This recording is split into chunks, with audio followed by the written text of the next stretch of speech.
Daniel capítulo 7. Vamos ler este capítulo. Daniel, só algumas observações antes de lermos o primeiro verso. Observações importantes. Como nós já falamos aqui, o livro de Daniel, claramente, para quem lê os 12 capítulos, claramente você vai enxergar uma divisão muito nítida. Uma parte é histórica, e nós vimos estudando até agora o capítulo 6. Tirando o 2, que também é profético, o 1, 3, 4, 5 e 6 são livros históricos.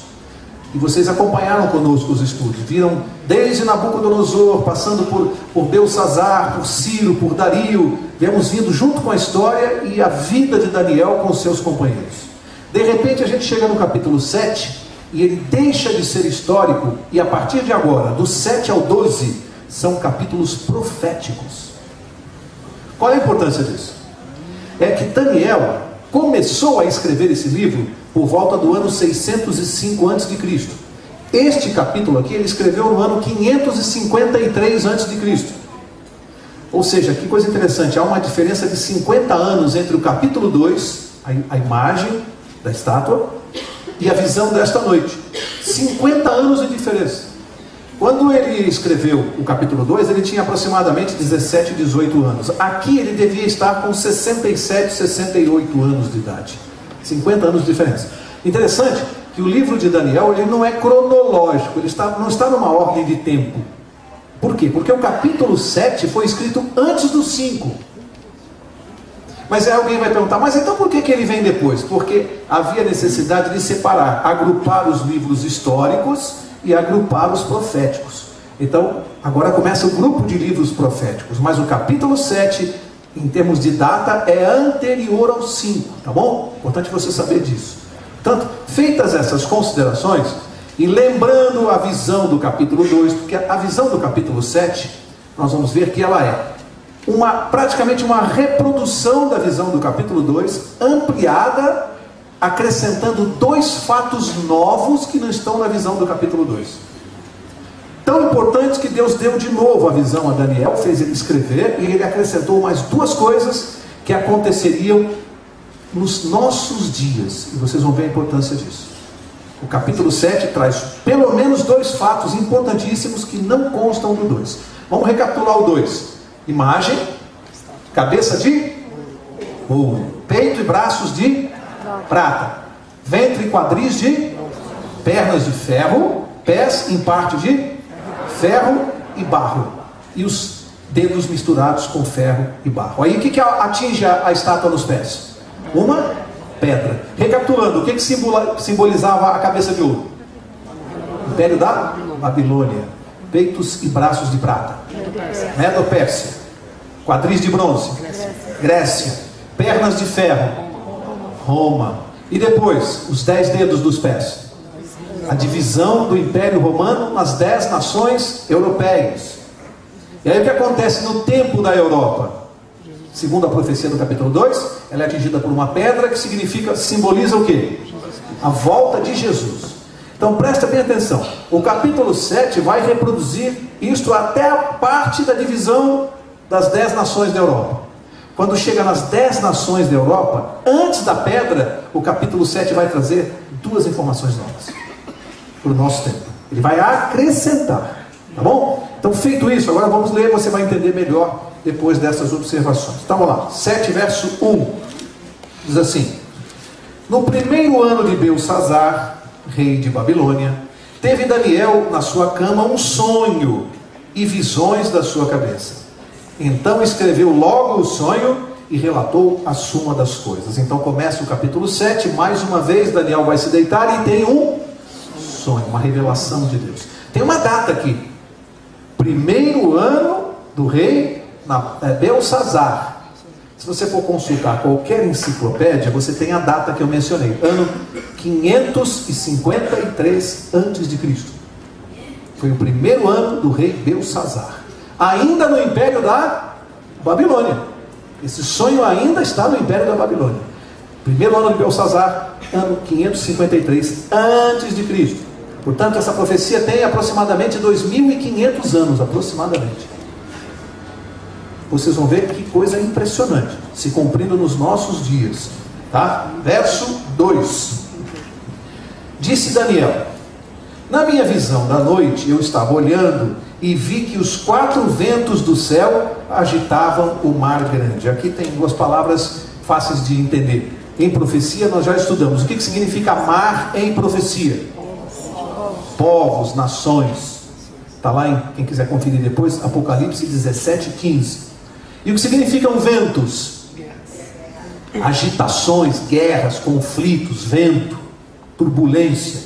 Tá? Então ele deitou para dormir e viu que havia um conflito entre as nações, guerras, confusão entre os povos. E agora ele vai começar a descrever a visão que Deus deu a ele. Verso 3. 4 animais grandes, diferentes um dos outros, subiam do mar. O que significa mar? Povos. Então esses 4 animais saíam de onde? Dentre os povos, dentre as nações. Percebam, no capítulo 2 eram metais: ouro, prata, bronze, ferro. Aqui, animais. Mas vocês vão ver que é um paralelo, mas se referem aos mesmos reinos. Vai ficar muito claro isso. Verso 4. O primeiro era como? Qual é o primeiro animal? Leão. E tinha asas de águia. Eu olhei até que foram arrancadas as asas e foi levantado da terra e posto em pé como um homem, e foi-lhe dado um coração de homem. Então vamos começar aqui a analisar. O leão, você vai ver logo facilmente mais adiante, que agora o leão, ele simboliza a cabeça de ouro da estátua, Babilônia. Aqui diz que esse leão tem 2 asas. O que acontece com o leão com asas? Fica mais rápido. Por que Deus usou esse símbolo? Primeiro, o ouro não é o principal dos metais? O leão é o rei dos... Por que ele tinha asas? Porque simbolizava a rapidez com que Nabucodonosor formou o império da Babilônia. Um leão com asas, um símbolo. Tá bom? Vamos seguir. Verso 5. Continuei olhando e vi o segundo animal, semelhante a um urso, o qual se levantou de um lado, tendo na boca 3 costelas entre os dentes. E foi-lhe dito: levanta-te, devora muita carne. Aqui o urso simboliza o quê? A Medo-Pérsia. Por que diz que o urso se levanta de um dos lados?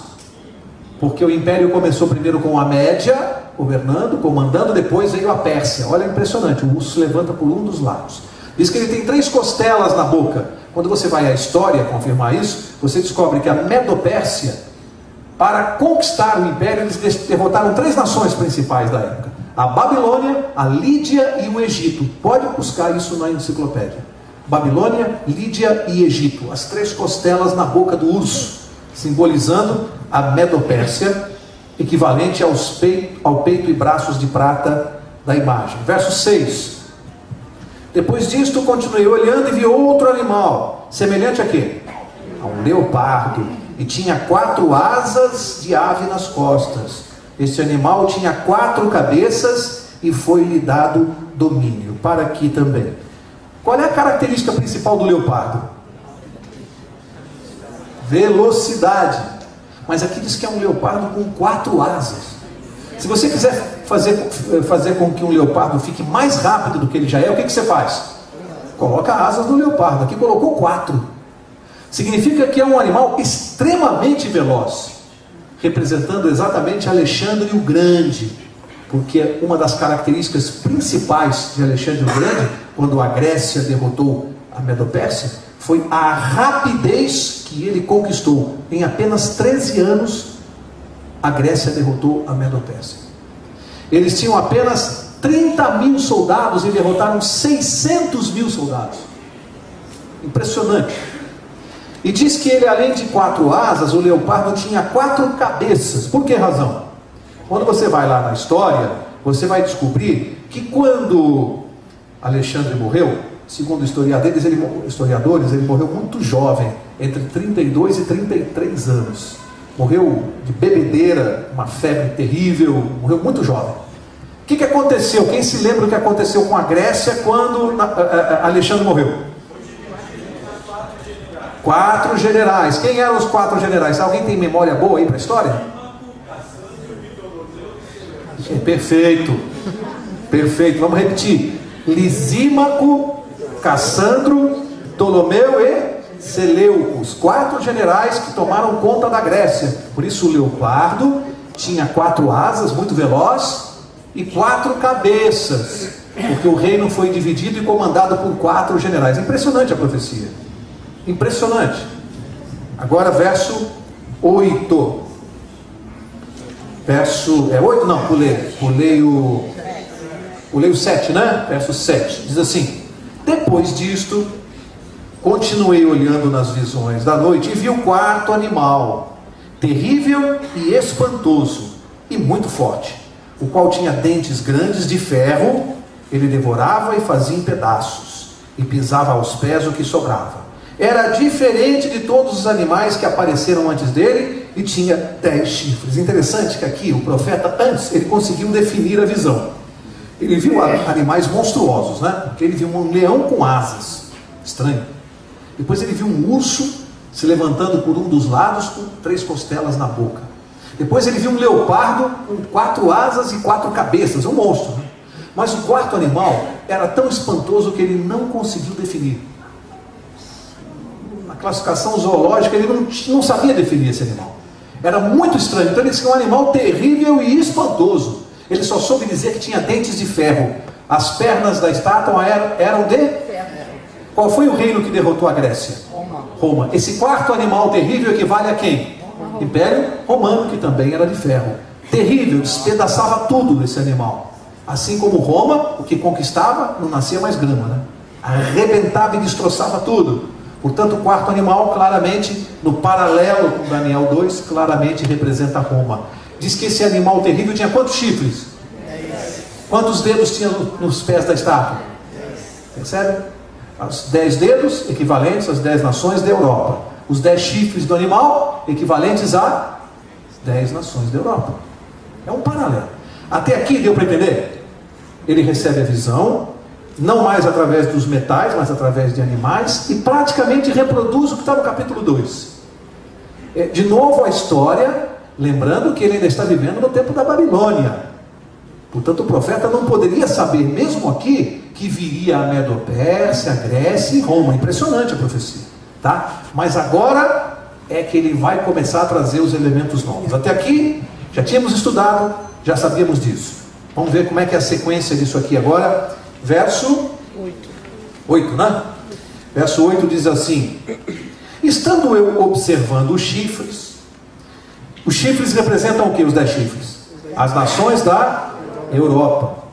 Estando ele observando os chifres, vi que entre eles subiu outro chifre pequeno, e 3 dos primeiros chifres, porque eram 10, 3 dos primeiros foram arrancados diante dele.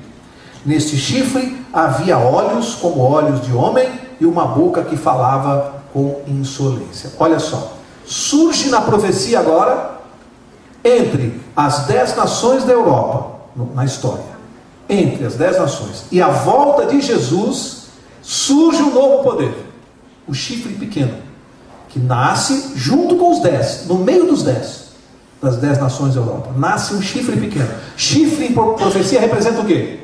Poder. Chifre é símbolo de poder, tá? Surge um reino, um poder no meio.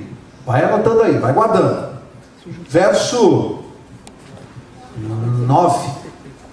Verso 9 diz: então eu continuei olhando, presta atenção, até que foram postos uns tronos, e um ancião de dias se assentou. A sua veste era branca como a neve, e o cabelo da sua cabeça como lã puríssima.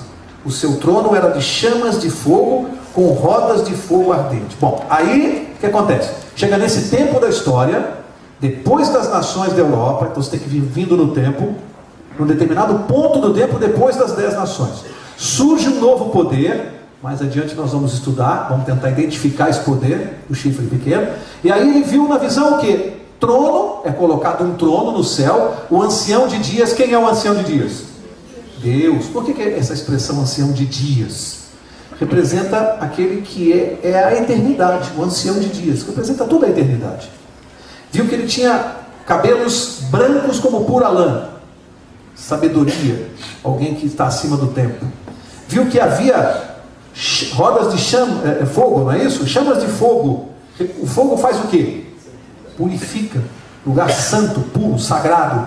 E viu que havia rodas, não é isso? Rodas também. O que a roda representa? Quando você olha para uma roda, você vê o quê? Movimento, simbolizando que Deus é onipresente, pode estar em todos os lugares. Interessante, né? Simbolismo aqui de Deus. Então o que ele viu na verdade? Ele viu que vai começar um julgamento no céu. Antes, preste atenção, antes da pedra, antes da volta de Jesus, essa profecia revela para nós o quê? Que vai haver um julgamento no céu antes da volta de Jesus. Pela profecia do capítulo 8 e do capítulo 9 que nós vamos estudar, nós vamos saber a data exata e vamos descobrir que esse julgamento já começou no céu. Neste momento que nós estamos aqui conversando com vocês, esse julgamento já começou. A data dele, você vai aprender no capítulo 8 e no 9. Já está havendo um julgamento no céu antes da volta de Jesus. Essa profecia está revelando isso para nós. Um julgamento no céu antes de Jesus voltar. Verso 11. Então estive olhando por causa da voz das grandes palavras que provinha do chifre. Estive olhando até que o animal foi morto. Que animal é esse aqui? O quarto animal terrível, espantoso. Ele foi morto nesse julgamento. Foi decidido, ele foi julgado e foi destruído nesse julgamento. O seu corpo desfeito e entregue para ser queimado pelo fogo. Verso 12. Quanto aos outros animais, foi-lhes tirado o domínio, mas foi-lhes dada a prolongação de vida até certo espaço de tempo. Verso 13. Eu estava olhando nas minhas visões da noite e vi que vinha nas nuvens do céu um como o quê? O filho do homem. Ele se dirigiu ao ancião de dias e o fizeram chegar até ele. Foi-lhe dado o domínio, a honra e o reino. Todos os povos, nações e línguas o adoraram. O seu domínio é um domínio eterno que não passará, e o seu reino o único que não será destruído. Quem é esse semelhante ao filho do homem quando você faz o paralelo com Daniel 2? Representa a pedra. Quem é que recebe o reino eterno? A pedra não enche, toma conta de toda a terra, estabelece um reino que não será jamais destruído. Quem é esse filho do homem? Jesus Cristo, que após o julgamento, encerrado o julgamento, o que ele recebe? O domínio, a majestade e o reino que será eterno, que não será jamais destruído. Bom, agora vamos seguir na profecia para entender por que Deus fez questão que Daniel escrevesse esse capítulo e introduziu esses dois elementos. Quais são os dois elementos neste capítulo até agora que você não viu no capítulo 2? Lá tinha Babilônia, o leão, cabeça de ouro, tinha Medo-Pérsia, urso e peito e braços de prata, tinha o leopardo e os quadris de bronze? Tinha, até agora está igual. O animal terrível, Roma, tinha? Os 10 chifres e os 10 dedos, tinham? O chifre pequeno tinha? Não tinha. O julgamento tinha no céu? Não tinha. E Jesus recebendo o reino eterno? Tinha a pedra. Portanto, quais são os dois elementos novos? Chifre pequeno e o julgamento. Vamos ver isso aqui agora, na sequência da profecia. Vamos ver qual a importância disso. Por que Deus parou e fez Daniel escrever de novo? Acrescentar isso. Verso 15. Quanto a mim, Daniel, o meu espírito foi abatido dentro do corpo, e as visões da minha cabeça me espantaram. Cheguei-me a um dos que estavam perto e pedi-lhe a verdade acerca de tudo isso.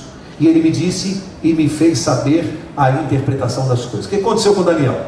Quando ele recebeu essa visão, viu o chifre pequeno, não entendeu, ficou preocupado, e disse que um se aproximou dele. Quem era? Um anjo de Deus. E ele, tão preocupado, pediu uma explicação, e o anjo então vai dar a ele a interpretação dessa parte da visão. Vamos ver juntos como é que o anjo vai explicar isso para ele e para nós também, né? Tem alguém aqui que não está curioso para saber esse negócio do chifre pequeno? Vamos saber juntos aqui. O que significa isso? Verso 17. Estes grandes animais, que são quatro o quê? Reis ou reinos que se levantarão da terra. Portanto, aqui nós não estamos interpretando nada.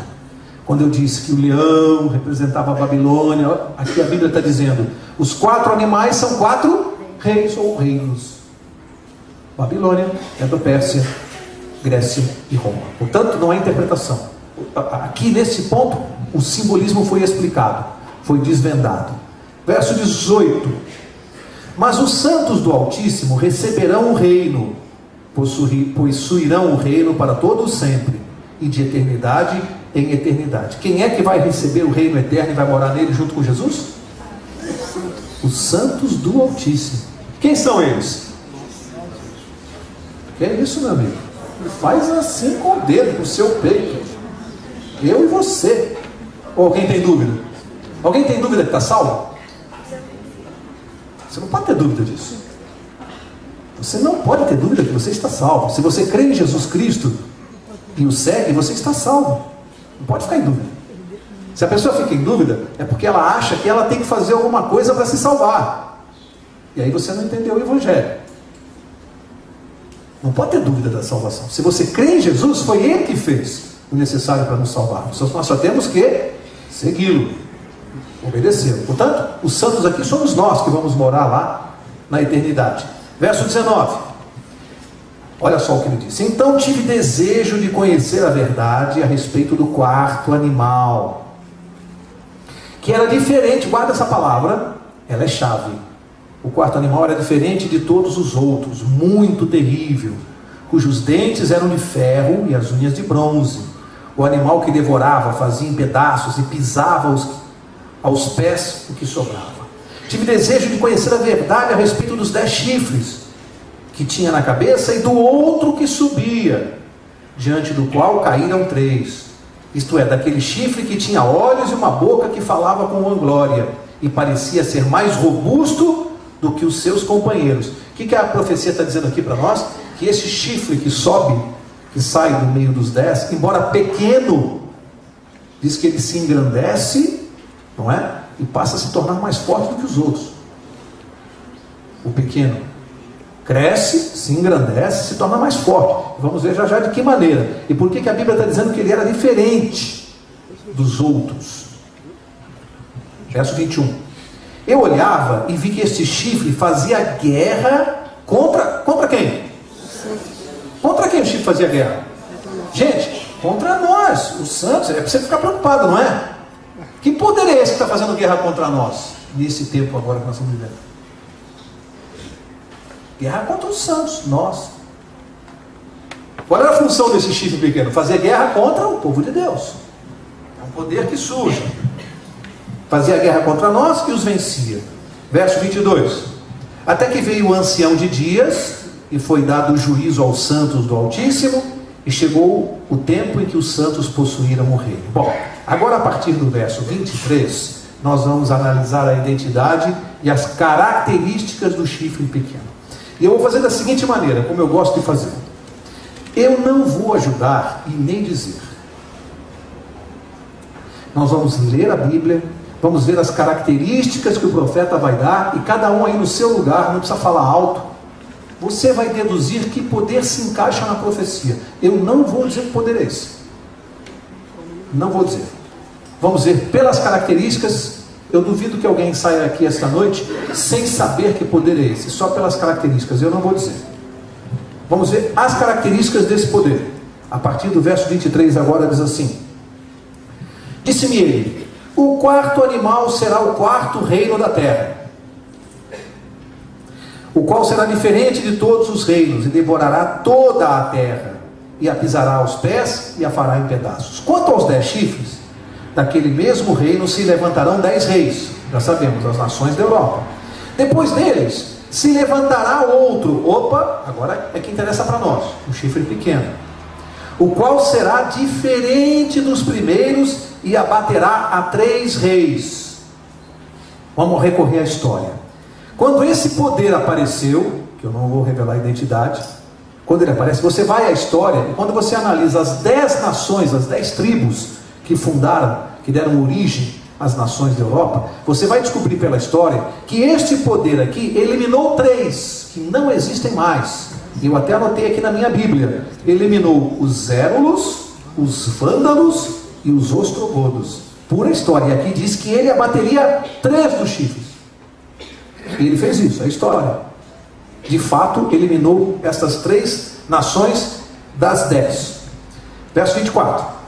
Não, 25. Agora preste bem atenção, porque aqui que eu queria chegar, agora aqui são as características especiais e principais do chifre pequeno. Diz que ele proferirá palavras contra o Altíssimo, destruirá os santos do Altíssimo e cuidará em mudar os tempos e a lei. Eles serão entregues nas suas mãos por um tempo, tempos e metade de um tempo. Para que deu essas 4 características principais. Então, eu anotei aqui, vamos examinar, pelo que lemos aqui, eu marquei aqui 6 características principais que eu tirei desses versos, para nós identificarmos esse poder. Primeira, quando ele surgiu, esse poder? É importante para a gente descobrir. Quando surge esse poder na história? Ora, se nós vimos que a Babilônia comandou o mundo de 605 a.C. até 538 a.C. Babilônia.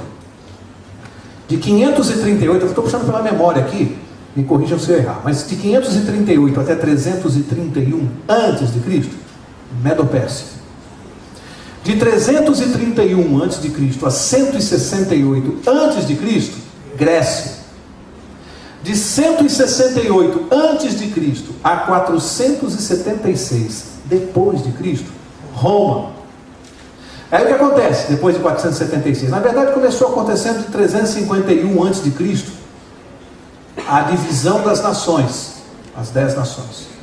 Quando surge esse poder? Não diz que sai do meio dos 10 chifres? Então ele surge a partir de que data? 476 depois de Cristo. Você tem que localizar, a partir dessa data surge esse poder, porque ele sai do meio dos 10. Bom, então nós já temos aqui uma data para começar a descobrir que poder é esse. Não adianta você buscar e vasculhar esse poder no século passado, na década passada, não. Você tem que buscar esse poder a partir do ano 476 da era cristã, lá na Idade Média.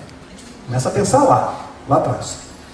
Segunda característica, essa é a primeira, o tempo que ele surgiu. Segunda característica, diz que ele era diferente dos outros. Vamos tentar descobrir, entender juntos o que é isso.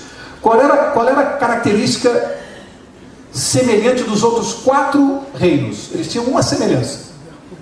Os 4 reinos, eles eram reinos políticos: Babilônia, Medo-Pérsia, Grécia e Roma.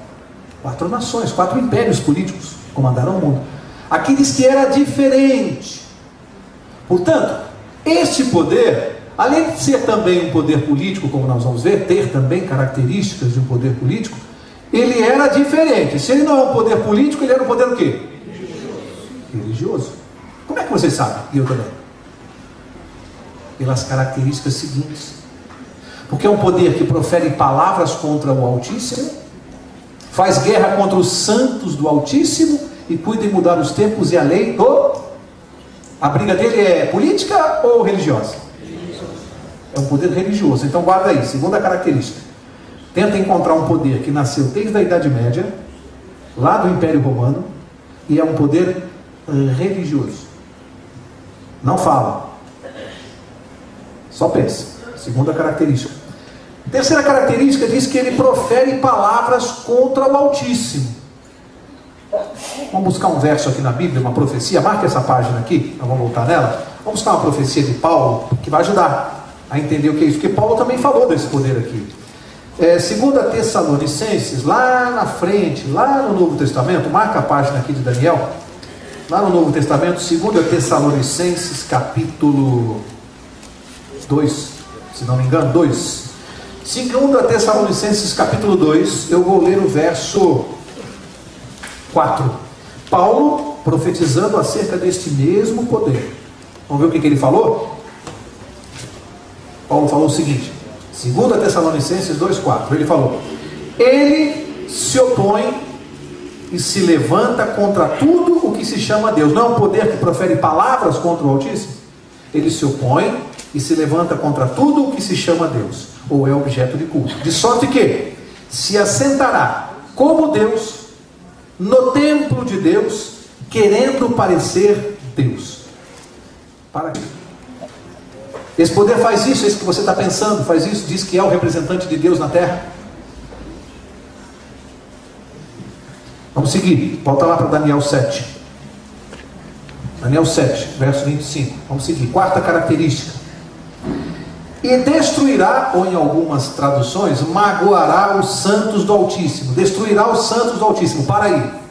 Este mesmo poder, pensa aí, que nasce na Idade Média, que é político e religioso, que tenta ocupar o lugar de Deus, se diz o representante de Deus na terra.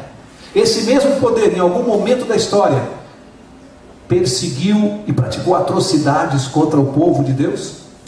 Fez isso na história? Tenta lembrar de algum, se alguém se lembra de algum movimento chamado a Inquisição. Guarda aí para você. É profecia isso? Esse poder fez isso? Comandou a perseguição de cristãos e matava em praça pública. Aqueles que não se submetiam ao seu poder eram mortos e chamados de hereges. Quarta característica. Quinta característica, diz aqui que cuidará em mudar os tempos e a lei. Bom, a briga desse poder é proferir palavras contra o Altíssimo. Perseguir o povo do Altíssimo. Mudar a lei de quem? Só pode ser. Porque se fosse para mudar a lei dos homens, não precisava de profecia. A lei dos homens muda todos os dias. Todos os dias. Você liga a televisão, lê o Diário Oficial, lê. A briga desse poder é contra Deus. Portanto, ele tinha que mudar a lei de Deus. Agora, para aí, pensa comigo. Esse mesmo poder que você está pensando, religioso, por acaso, ele pegou os 10 mandamentos, tirou o segundo, que proíbe a adoração de imagens, tirou o segundo, aí fica um 9. Como tem que ser 10, ele dividiu o 10º em 2 e substituiu o quarto, do sábado para o domingo. Esse poder fez isso? Encaixa na profecia? Mudou a lei de Deus? Poder religioso que mudou a lei de Deus. Por que ele mudou? Porque ele diz que ele é o representante de Deus na terra. Portanto, ele tem a autoridade para mudar a lei de Deus. Veja, eu não vou entrar no mérito aqui. Não é a nossa função entrar. Você pode aceitar isso, é um direito seu. Você pode aceitar que esse poder tenha tal autoridade. Você tem o direito de aceitar. O que você não pode é negar o fato. É dizer que ele não fez isso, porque isso é história. O fato você não pode negar. Você pode aceitar. Você pode admitir que um ser humano se diga representante de Deus na terra e afirme ter a autoridade para mudar a lei de Deus. Você pode aceitar, é um direito seu. O que você não pode fazer é negar que esse poder tenha feito isso, porque ele próprio admite que fez. E admite mais, ele admite que fez, demonstrando a sua autoridade para fazer. Tanto tem autoridade que fiz. E você não pode negar isso, porque isso é uma admissão do próprio poder. Última característica profética, e o povo de Deus seria entregue nas suas mãos, nas mãos desse poder, por um tempo, tempos e metade de um tempo. Para entender o que é tempo, marca essa página aqui de Daniel, capítulo 7, avança 2 páginas, Daniel 11, capítulo que nós vamos estudar ainda. Daniel 11, deixa a Bíblia responder o que é tempo. Daniel 11, verso 13, diz assim: porque o rei do norte voltará, e porá em campo um exército maior do que o primeiro, e ao cabo de tempos, isto é, de anos. A própria Bíblia explica o que é tempos, anos. Então, quando aqui, volta lá para Daniel 7, quando fala que o período que este poder comandaria no mundo, exerceria com maior eficácia a sua autoridade, é de um tempo, 2 tempos e metade de um tempo. Ora, se tempo equivale a ano, nós temos um tempo igual a 2 tempos igual a 2 anos, e mais metade de um tempo, meio ano. 1 mais 2, 3, e mais meio, 3 anos e meio. Só que nós estamos falando de profecia. Profecia. Nós sabemos que um dia de profecia equivale a quanto? 1 ano. Então 3 anos e meio equivalem, se você fizer as suas contas em termos de meses, 3 anos e meio são 42 meses. Pode fazer a conta, 3 anos e meio, 3 anos 36 meses, mais 6 de meio ano, 42, ok? 3 anos e meio é a mesma coisa que 42 meses. Quantos dias tem 42 meses? Multiplica por 30, 1260 dias. Cada dia equivale a um... Quanto tempo a profecia diz? 1260.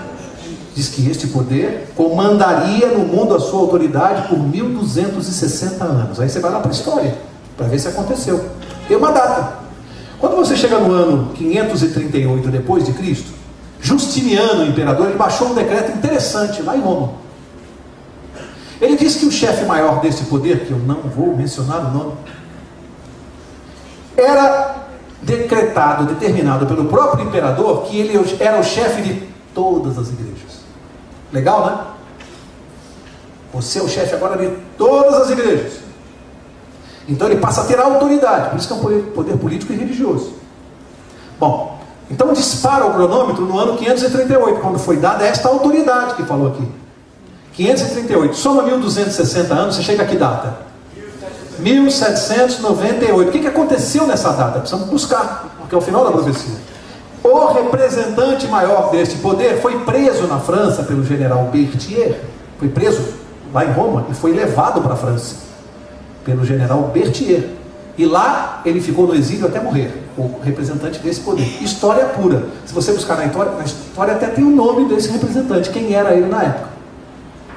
E terminou aí o período profético de 1260 anos. Agora, para encerrar, descobre aí sentado. Essa profecia, o chifre pequeno não pode se adaptar a uma característica apenas. Não, tem que se adaptar às 6. Então, para você descobrir esse poder, você tem que responder as 6 perguntas. Qual foi o poder que surge a partir de 476 depois de Cristo na Idade Média? Que era político e religioso, que diz ser o representante de Deus na terra, que mudou os 10 mandamentos de Deus, que perseguiu o povo de Deus durante a Idade Média a ponto de matar em praça pública e queimar as pessoas, e exerceu a sua autoridade durante 1260 anos até 1798. Só um único poder se encaixa nesta profecia. Pode procurar. Desafio alguém a me trazer outro. Desafio alguém a trazer outro. E eu não vou mencionar o nome, porque não precisa. Porque não precisa, porque a Bíblia está dizendo. Era importante que Daniel trouxesse essa profecia, acrescentando essa visão aqui depois de Roma. O que Deus está dizendo para nós? Vocês que estão vivendo no tempo do fim, fica de olho no chifre pequeno, porque ele vai exercer a autoridade sobre toda a terra. Até a volta de Jesus. É um problema esse poder, porque é o poder religioso que está conspirando contra a verdade de Deus. O que foi atacado aqui foi a verdade de Deus, porque hoje tem gente que diz assim, não precisa guardar o sábado, guarda o domingo.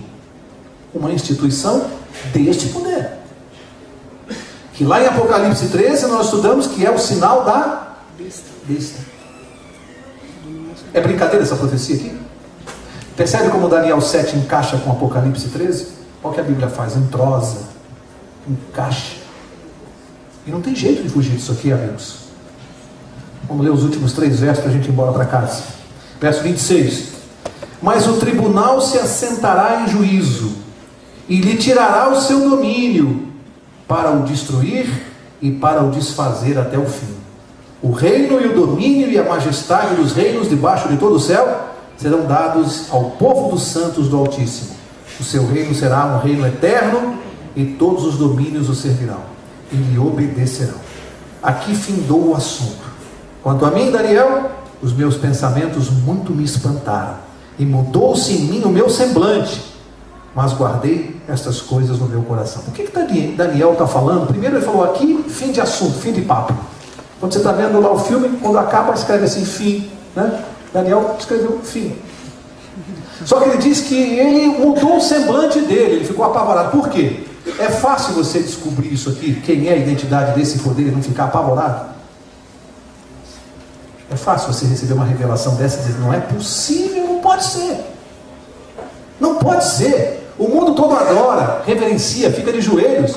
E a Bíblia diz que é o chifre pequeno. É o poder que luta contra Deus. É o poder que se opõe a Deus. É uma grande revelação. E Daniel ficou sem fôlego. Ele não sabia o que fazer. E contou para nós. E hoje você vem aqui e descobre isso. E fica de olho. Porque a partir de agora você passa a observar se a profecia está se cumprindo ou não. Observa mais. A Bíblia ainda tem mais profecias sobre esse poder e sobre o que ele vai fazer. Ele ainda vai obrigar por lei a guarda do domingo. Pode esperar. Isso é profecia de Apocalipse 13. Para encerrar, o pastor orar por nós, eu quero encerrar, eu sempre gosto das histórias. Eu quero encerrar com a história eu já contei aqui há algum tempo atrás essa história, mas eu acho ela interessante, porque é uma fábula, né? Uma fábula. Um príncipe queria se casar, queria escolher uma moça, todo o reinado, lá, o condado, para ser a sua esposa. Divulgou essa notícia. Imagina as meninas lá daquele lugar, todas interessadas em se casarem com um príncipe solteiro. E ele disse que em determinado dia ele ia reunir todas as moças e ia dar uma tarefa, e aquela que conseguisse sair vencedora seria a escolhida. Havia a filha, uma moça muito humilde, a filha de uma servente do palácio, era alucinada pelo príncipe. Sonhava com ele, tinha fantasias com ele. Quando ficou sabendo que ia ter uma tarefa para se casar, ela se inscreveu. E a mãe disse: filha, deixa ele besteira, bobagem, filha. Você não tem a menor chance. Com todas essas moças bonitas e ricas que tem aqui, você, uma moça simples e pobre, esquece, jamais o príncipe vai te escolher. Ah, mas eu quero me inscrever, eu quero participar, nem que seja só para chegar perto dele, só para olhar para ele. Se inscreveu, já estava lá o dia da tarefa. Reuniu todas as moças no pátio, aí o príncipe deu a tarefa. Entregou a todas elas sementes de flores, para que elas plantassem num vaso. Aquela que trouxesse a flor mais bonita, mais bem regada, a flor mais bonita, seria escolhida. As jovens foram para casa alucinadas, né? Todo dia regando a plantinha ali, regando, e a menina ali desesperada. Um dia, dois, três, uma semana regava e nada, só terra. E ela chorava: mãe, não sei o que está acontecendo, a minha flor não nasce, não sei o que acontece. Chorava e regava, até que foi chegando o prazo, a data, e a flor dela não cresceu. E a mãe disse: filha, mãe, eu vou lá mesmo com esse vasinho com terra, só para vê-lo pela última vez. Quando ela chegou no palácio, aquela fila de jovens, cada uma segurando aqueles vasos com flores enormes, coloridas, bonitas, cada uma mais bonita que a outra. E a menina com aquele vasinho com a terra, e pensando: coitada, não tem a menor chance. Olha as flores, e as jovens na fila. Aí o príncipe alinhou todas, olhou para uma por uma delas, aquele silêncio, expectativa, e ele disse que ia dar o veredito. Olhou para todas, passou em revista, uma por uma, olhou para as plantas, para os vasos bonitos, e olhou para aquela menina, e ela não conseguia nem encarar o príncipe. E ele disse: a escolhida é você, e apontou para ela. O joelho dela ficou bambo, a perna batia uma na outra. Ela olhou para trás para ver se era com ela mesma, olhou para os dois lados, as plantas, as flores lindas, e ela com vazio, com terra. E ela foi ficando emocionada, e ele chamou ele para perto. E a menina veio, branca, tremendo, mas as outras se revoltaram. Como assim? O critério não era a flor mais bonita? Olha as nossas flores. O vaso dela só tem terra. Que critério é esse que o senhor escolheu? E ele disse: sim, ela é a única que demonstrou ter a virtude para ser uma princesa. Ela cultivou a flor da honestidade, porque eu distribuí sementes estéreis para todas. Sabe, nós estamos vivendo num tempo do mundo que Deus quer saber da honestidade de cada um de nós. É uma questão entre nós e Ele. Quando alguém chega aqui essa noite, recebe uma revelação dessa, agora o assunto é entre você e Deus. Agora é a hora que Deus testa a sinceridade, a honestidade. O que você faz com uma informação dessa? Leva para casa, finge que não aconteceu nada, ignora, acha que tudo isso é besteira, ou leva em conta a revelação de Deus? É chocante, é amarga, mas é verdadeira. Agora é um problema de honestidade com Deus. Tem gente que fala assim: ah, mas aquela pessoa é tão sincera. Deixa esse julgamento para Deus. Deus é que sabe quem é sincero e quem é honesto. Os critérios dele são infalíveis. Quarta-feira que vem nós vamos seguir. E não se esqueça, batismo. 6 pessoas que eu estou vendo aqui essa noite vão se batizar. Não deixe de vir. Eu vou pedir ao pastor para orar por nós e nos reunirmos na próxima quarta.